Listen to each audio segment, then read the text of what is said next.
Okay, welcome to part two of this setup here.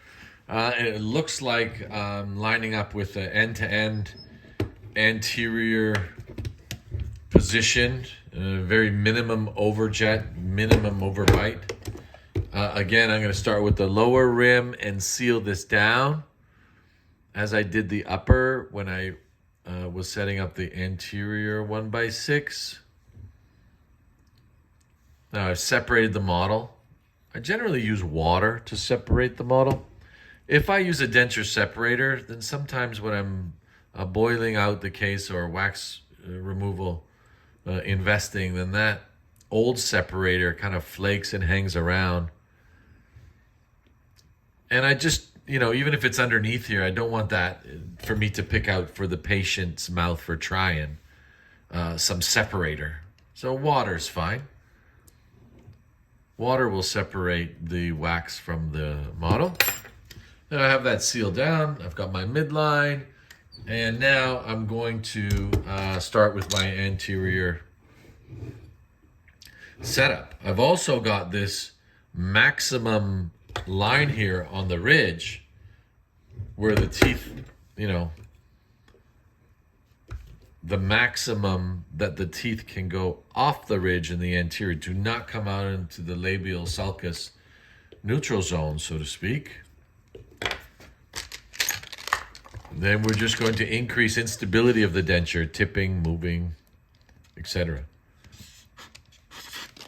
Now, some patients, they won't like where the teeth are. They say, well, geez, can you change this? I'm like, no, that's where they need to go. So consultation with the client is most important. Consultation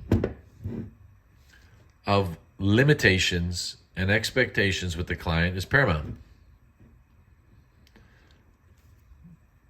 Unfortunately, I think the secret to denture treatment is anticipating what's going to happen before it happens. The bite, the shade, the occlusion, the comfort, their expectations need to be met and managed.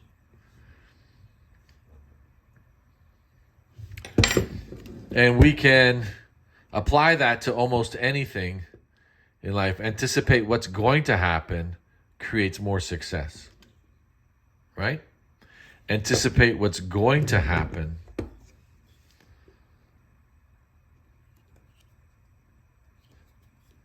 Being in Canada, we have our famous, great Canadian hockey player, Wayne Gretzky, who has even been paraphrased and saying, my success in hockey was knowing what the puck was going to be, not where it was. And we can apply that to any sport, soccer, baseball especially. Anticipate where it's going to be, not where it is.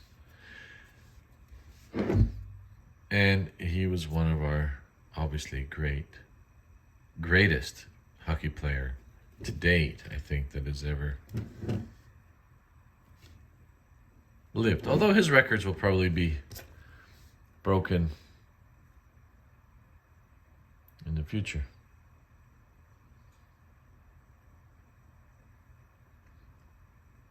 But I can't stress that enough. Anticipate what's going to happen before it happens.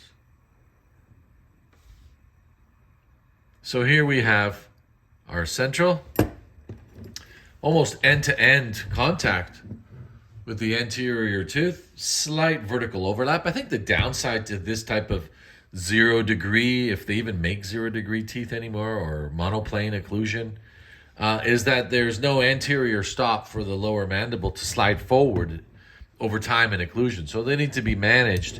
And then now the patient is becoming even more of a class 3.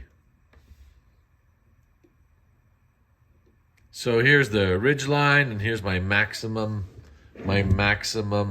labial extension or maximum position of the central.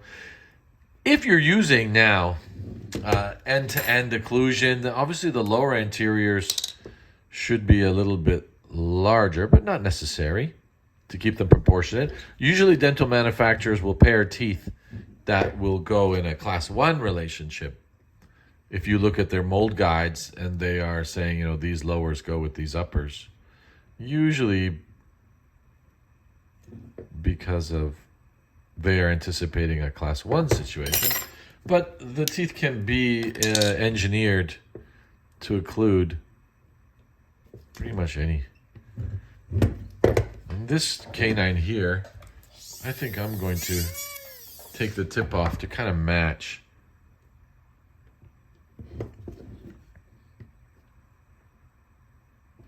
the upper.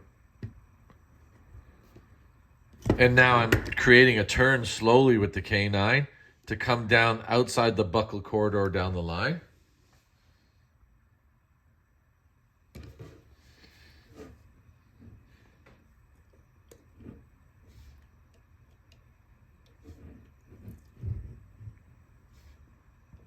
And again, luting the teeth into the denture base wax and planning for wax up. So getting rid of any kind of voids at the same time, just so my wax up for try-in can be all it can be.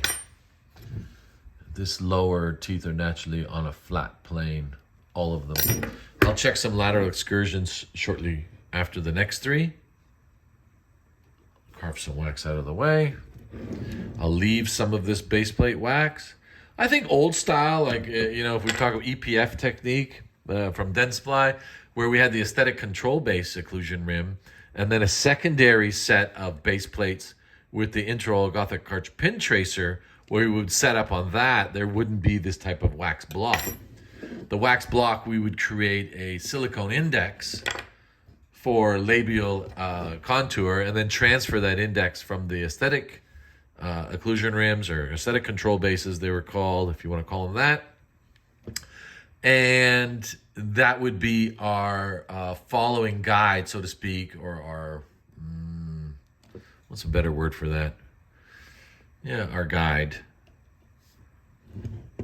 And we would have a silicone mold of the labial extension of those occlusion rims, maxillary most important, obviously. Oops, sorry, I'm off the screen. Let's go down a little bit here. And this is a little bit closer to me in this position. This is a bit of a 3-ring circus to have this arm around my arms with my camera in my line of sight, but I'll manage.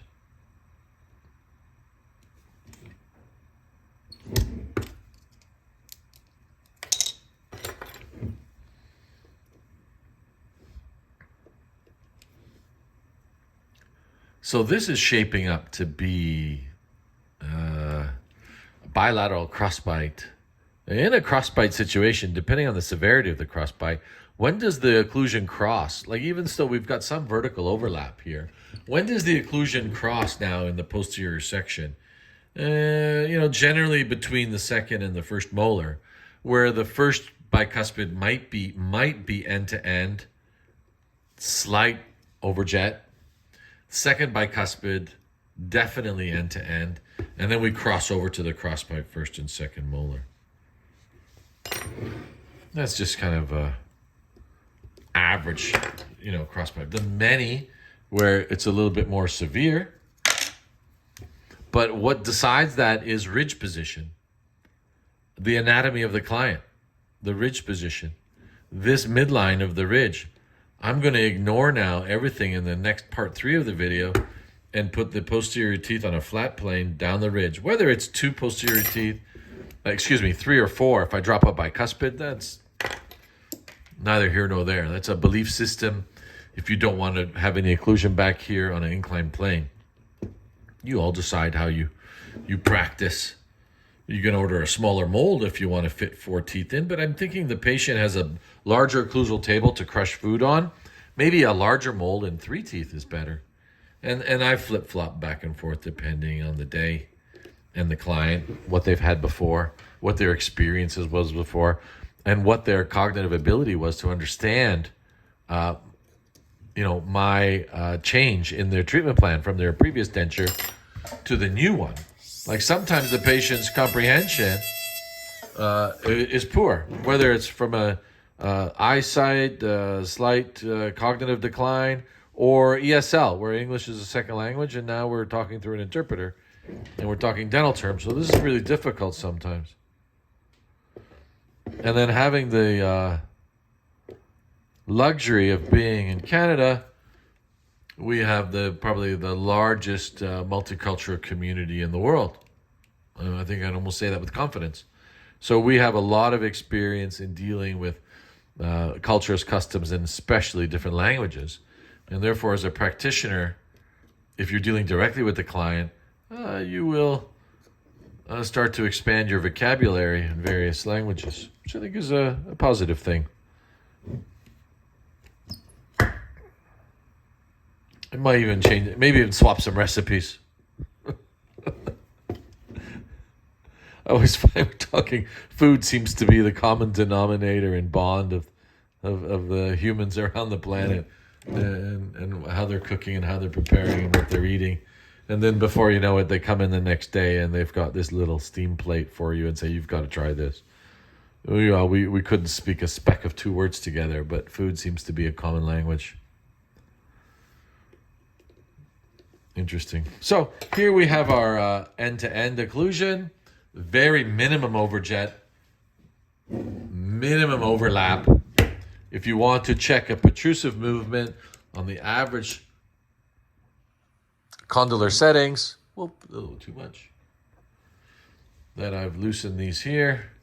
This is a one-take wonder, by the way, as usual. There's never editing going on. I've got no time for that. Because I look behind me, there's a lot more just to continue on here. So if I go lateral, no interferences. Protrusive, obviously on a 30. Let me get my articulator lubricated up a little bit. Without the occlusion rims banging in the background, let's loosen that condyle up a bit more. There we go. Left lateral, right lateral, protrusive. No clicking, no catching. And if there is, you can check with articulating paper if you want, or do it later. I can take the incisal edges down from the lateral. Has a little bit of a scoop on it. I didn't like that look of that lateral.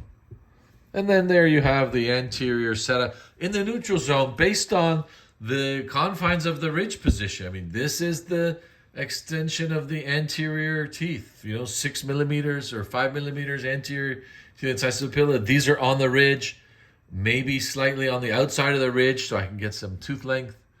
And stay tuned for part 3.